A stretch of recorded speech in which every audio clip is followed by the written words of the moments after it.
Assalamualaikum warahmatullahi wabarakatuh. Perkenalkan, nama saya Febri Valentin. Saya dari Prodi D3 Akuntansi dengan NPM C0C0 21042, Fakultas Ekonomi dan Bisnis. Nah, pada kesempatan kali ini, saya akan sedikit menjelaskan mengenai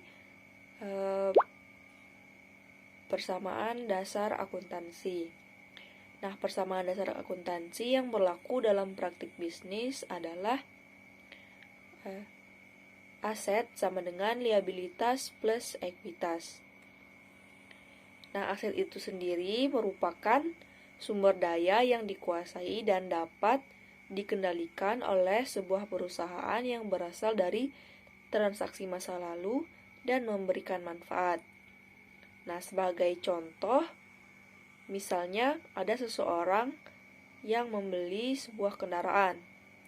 Nah, kendaraan tersebut telah menjalani proses transaksi masa lalu dan akan memberikan manfaat kepada orang tersebut.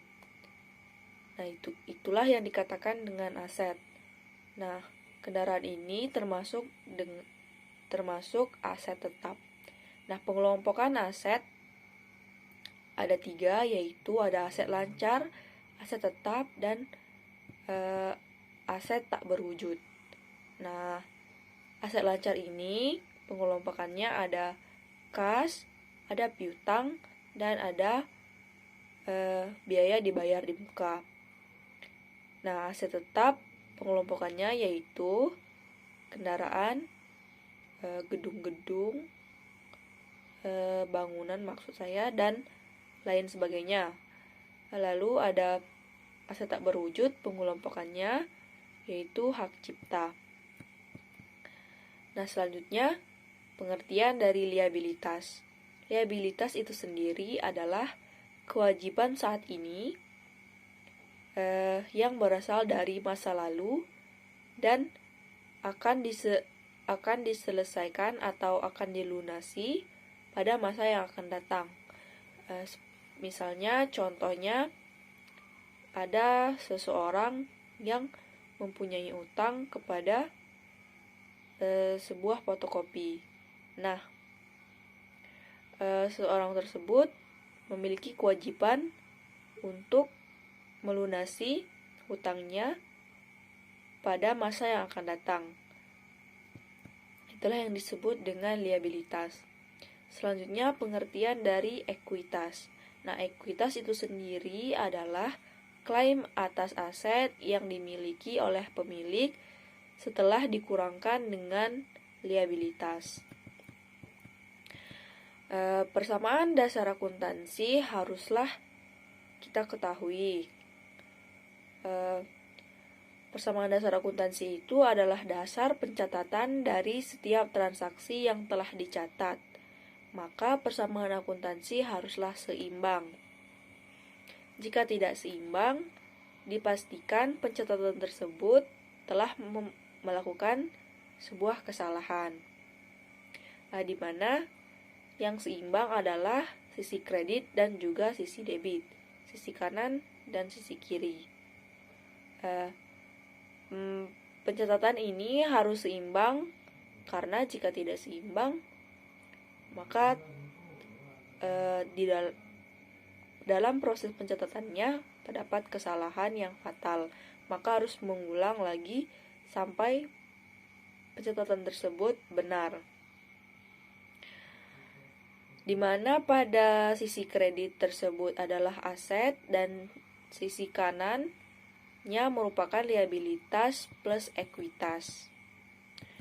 Nah, pencatatan yang hasilnya sama saja belum tentu benar. Mungkin terdapat kesalahan kan pada saat pencatatan tersebut seperti yang saya katakan tadi. Nah, ada 2 poin penting untuk memahami bagaimana mencatat pengaruh akuntansi pada persamaan dasar akuntansi. Yang pertama, jika transaksi tersebut mempengaruhi akun yang berada pada posisi yang sama, Misalnya, akun-akun tersebut berada pada kelompok aset atau berada di posisi liabilitas plus ekuitas, maka satu akun bertambah dan satu akun lagi akan berkurang. Contohnya seperti jika seseorang membeli suatu perlengkapan, maka kasnya seseorang tersebut akan berkurang dan perlengkapannya akan bertambah.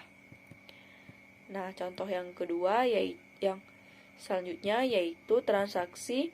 Jika transaksi tersebut mempengaruhi akun-akun pada sisi yang berbeda, misalnya satu akun di sisi aset, liabilitas atau ekuitasnya, maka jika akun di sisi aset bertambah, akun di sisi liabilitas atau ekuitasnya juga bertambah. Begitu sebaliknya. Nah, bentuk perusahaan berdasarkan kepemilikan bisnis terbagi menjadi 3, yaitu 1. Perseroan, perseorangan, yang kedua persekutuan, yang ketiga perseroan. Nah, yang dimaksud dengan kepemilikan bisnis perseorangan adalah perusahaan yang modalnya berasal dari seseorang sehingga ekuitasnya disebut modal pemilik. Dikatakan persekutuan, perusahaan yang didirikan minimal 2 orang yang sepakat untuk bersekutu. Maka modal perusahaan tersebut atau ekuitasnya disebut modal sekutu. Lalu kepemilikan bisnis perseroan adalah perusahaan yang memodali dinyatakan dalam kepemilikan saham sehingga disebut modal saham, atau ekuitasnya saham dalam bentuk modal saham. Nah, pada perseroan laba yang diperoleh perusahaan ada yang dibagikan kepada pemegang saham sebagai dividen. Sekian dulu sedikit materi mengenai persamaan dasar akuntansi. Saya akhiri. Wassalamualaikum warahmatullahi wabarakatuh.